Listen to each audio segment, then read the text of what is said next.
प्रणाम सभी को। मोह और प्रेम, ये दो शब्द हैं हमारे पास। इसको समझने का प्रयास करते हैं, आखिर क्या है ये। जब भी हम बात करते हैं कि मोह शब्द से अगर हम कुछ बात लेते हैं और उसे समझने का प्रयास करते हैं, तो एक संसार में सांसारिक कभी ये मानने के लिए तैयार नहीं होता कि वो मोह से ग्रसित है। हालांकि बोलता वो यही है कि ये पुत्र मोह है, पत्नी मोह है। ये शब्द जो है वो इस्तेमाल करता है, लेकिन ये इस्तेमाल करता हुआ भी जो है इसको मानने के लिए तैयार नहीं होता। वो कहता है यही तो मेरा प्रेम है। मेरे बच्चे वास्तविक जो है वो मेरे प्रेम का प्रतीक है।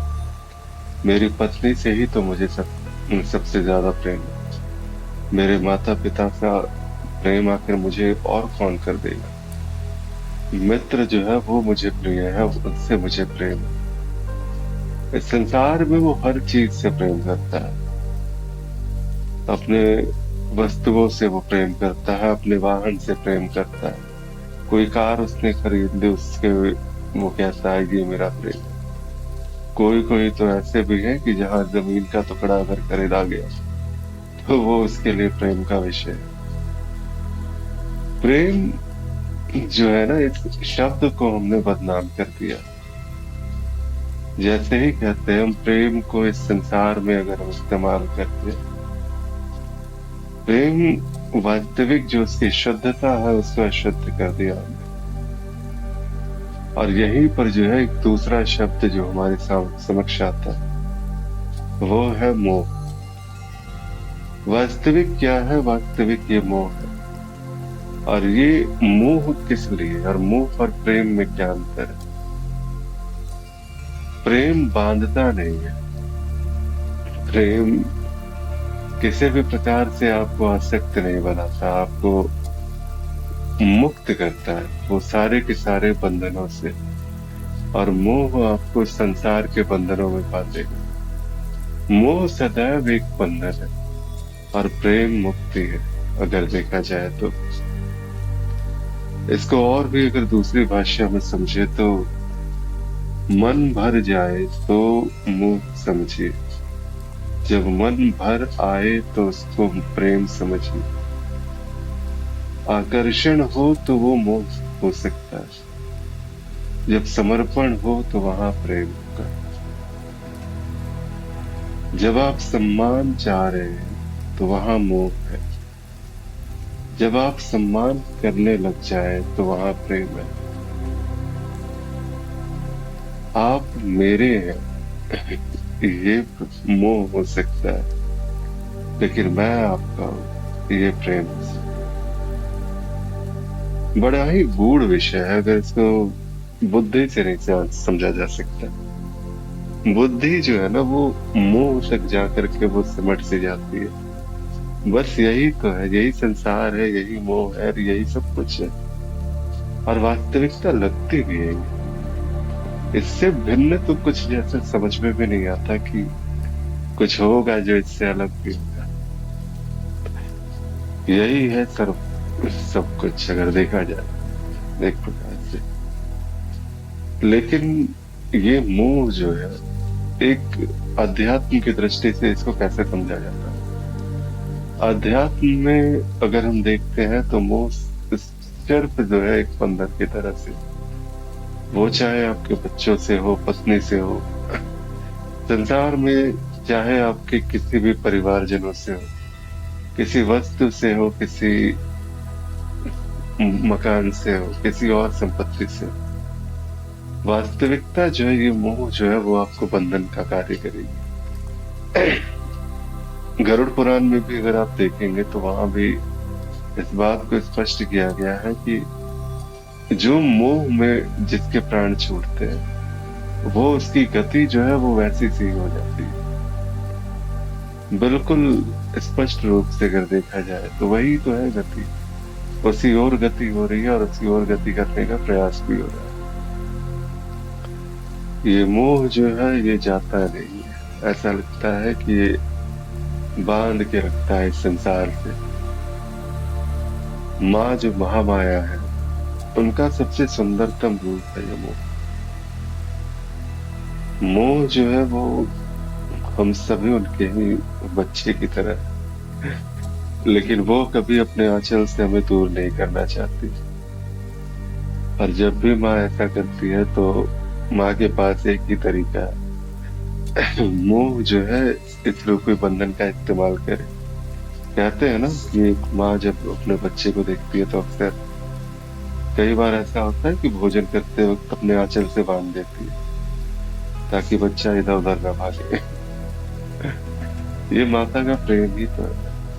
पर ये आंचल से जो बांधना है वही उसको मोह समझिए आप, कि वो संसार रूपी आंचल से हमें बांध दिया गया। और यहाँ से वो शुरुआत होती है मोह की। और संसार में तो फिर विषय वस्तु बहुत बड़ा बड़ा ये सारा प्रपंच फैला हुआ है। तो कैसे आप इस मोह के बंधन से कैसे आप बाहर आ सकते हैं? तो माँ तो आपको छोड़ेगी नहीं। माँ तो चाहती है कि जो है अगर किसी भी प्रकार से, जैसे कहते हैं ना कि शक्ति आपको जाने नहीं देती, लेकिन शिव है जो सामर्थ्यवान है, वो आदि गुरु, वो प्रथम गुरु हमारे, उनमें पूर्ण सामर्थ्य है कि वो चाहे तो वो फिर लेके जा सकते हैं। माँ भी भरोसा करती है अगर पिता लेके जाए तो, कि चलो यहाँ पर बच्चा जो है एक सुरक्षित स्थान पे है, कम से कम अपने पिता के साथ तो है। तो उसी प्रकार से या तो तुम संसार में भाग सकते हो, माया में जो है वो खेल सकते हो, या तो एक तरफ जो है वो अपने गुरु की तरफ भाग सकते हो। क्या ऐसा है कि दोनों में बैलेंस बना करके जिससे दोनों का प्रेम मिले? प्रेम आपको सदैव दोनों का ही मिलेगा। लेकिन क्या है कि पिता के पास भी जाना आवश्यक होता है। माँ के पास जो कहते हैं ना, लाड प्यार से बिगड़ जाते हैं बच्चे। तो इसीलिए संसार से अगर हम कहें कि सिर्फ और सिर्फ संसार ही है, हमें कुछ पल के लिए अध्यात्म में भी आना पड़ता है। अब वो अध्यात्म में आना नाम जब से शुरू हो जाता है, कभी किसी भी प्रकार से शुरू हो जाता है, वो एक छोटा सा जो है वो प्रयास रहता है। डूबते डूबते एक क्षण जो है, एक बार ऐसा होता है कि अब माँ को वो बांधने की आवश्यकता नहीं होती। कहते हैं ना बच्चे बड़े होते हैं, तो अध्यात्म में बच्चे अगर बड़े होते हैं तो वो पिता की छांव में, बस गुरु के आंगन में ही बड़े हो सकते हैं। माँ तो हमेशा बच्चा बना के रखती है, क्योंकि इसी स्वरूप में उसे हम सब प्रिय हैं। क्योंकि यहाँ पर हम उनकी बातें सुनते हैं, लेकिन पिता चाहते हैं कि हम बड़े हो जाएं। तो उस गुरु के आंगन में जब हम बड़े होते हैं, जब हम आगे बढ़ते हैं और संसार में जब हम सब कुछ जानने का प्रयास करते हैं, वहां से हमारी मूल यात्रा शुरुआत होती है। क्या फायदा है बड़े होने का आखिर? अगर देखा जाए तो अच्छा तो है, छोटे ही सही, कम से कम माँ के पास ही है, सुरक्षित है। बड़े होकर के आखिर हमें क्या करना? मोह में ही तो है आनंद, तो है बना तो हुआ है आखिर।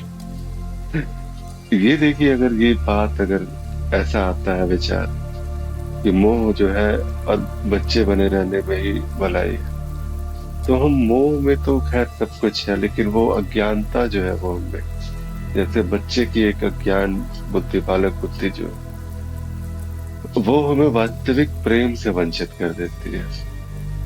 प्रेम वो रस है, वो आनंद है, वो सुख है जो हम चूक जाते हैं उससे।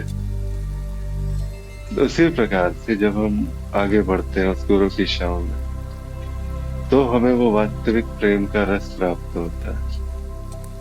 और जैसे जैसे हम बड़े हो रहे होते हैं, माता का, पिता का, दोनों का प्रेम मिलता है। यहाँ वो बंधन वाली बात नहीं, क्योंकि अब आप समझदार, माँ भी बांधती नहीं है, माया भी आपको बांधेगी नहीं। आप मुक्त हो, आप सदा से मुक्त हो। गुरु बस ये दिखा देता है। और जिस क्षण आप मुक्त हो जाते हैं संसार से, और जिस क्षण आप आगे बढ़ते हैं इस मोह से ऊपर, उसी क्षण आपकी जो गति होती है वो प्रेम में ही होती है। वो नित्य निरंतर जो है प्रेम उतरता जाता है। और जितना प्रेम में आप समाते हैं, उतने ही आप जो है वो बंधनों से मुक्त और अपने स्वरूप की ओर गति करते हैं। यही वास्तविक लक्ष्य है, मनुष्य जीवन का लक्ष्य है और इसको ही पाना है। और यही एक अंतिम बात भी है हमारी। प्रयास कीजिए, ये प्रयास के बिना ये संभव भी नहीं उस ओर गति करना। तो प्रयास कीजिए और अपने जीवन में गुरु को स्वीकारिए। समस्त गुरु उसी आदि गुरु के तत्व के रूप में जान सकते हो। गुरु कभी कोई व्यक्ति नहीं हो सकता, वो वही साक्षात उसी आदि गुरु का स्वरूप ही होता है। तो जिस क्षण आप अपने जीवन में गुरु को स्वीकारते हो, उसी क्षण आप मोह से प्रेम की ओर आप कदम बढ़ाते। अब यकीन मानिए कि ये माया अब आपको उतना दुख नहीं देगी, उतना बेचैन नहीं करेगी। वास्तविक शांति, वास्तविक आनंद आपको यहाँ मिलेगा। तो इस मोह से आगे बढ़िए और प्रेम में स्वयं को विसर्जित कीजिए।